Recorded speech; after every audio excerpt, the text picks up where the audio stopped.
La minaccia è seria e i tempi stretti. Veneto Strade ha già scritto alla provincia di Belluno comunicando che se entro il 2 gennaio non arriveranno rassicurazioni sui pagamenti verranno interrotti i servizi su quasi 400 km di strade provinciali e molte di queste, in particolare quelle di montagna dove neve e gelo rendono difficile la percorrenza, rischiano la chiusura per motivi di sicurezza proprio nel momento in cui l'affluenza turistica è massima. Sospenderemo le attività di gestione, manutenzione e controllo delle strade provinciali in provincia di Belluno. Quelle regionali invece continueremo perché ovviamente il pagatore è un soggetto diverso, cioè la regione che ha stanziato a bilancio i fondi.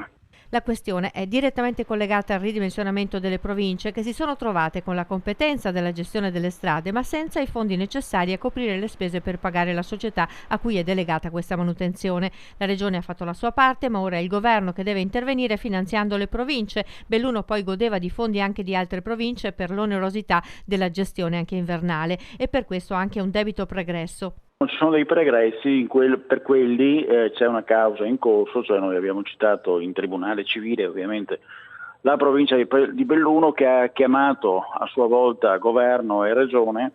La prima udienza doveva essere in aprile prossimo a Belluno, però con la chiamata in causa del governo potrebbe anche essere spostata la causa a Venezia, sede dell'Avvocatura Distrettuale dello Stato.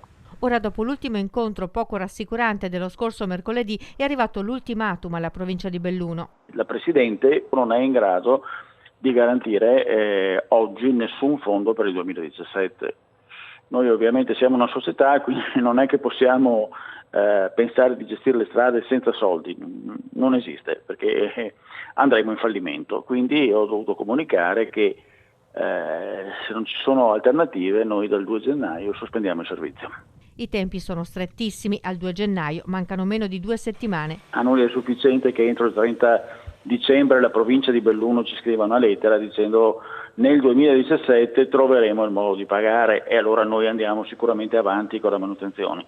Però un impegno scritto, quindi formale da parte della provincia di Belluno ci vuole.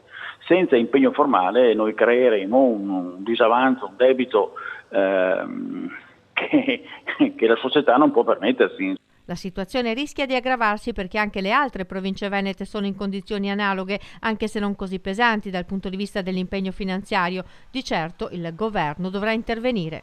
Il momento è molto delicato perché col 31 dicembre prossimo scadono le convenzioni di tutte le province, con eccezione di Verona che è già scaduto un anno fa, di Vicenza che scadrà nel 2017 e di Belluno appunto che scadrà il 31 dicembre 2025, quindi è una fase un po' delicata.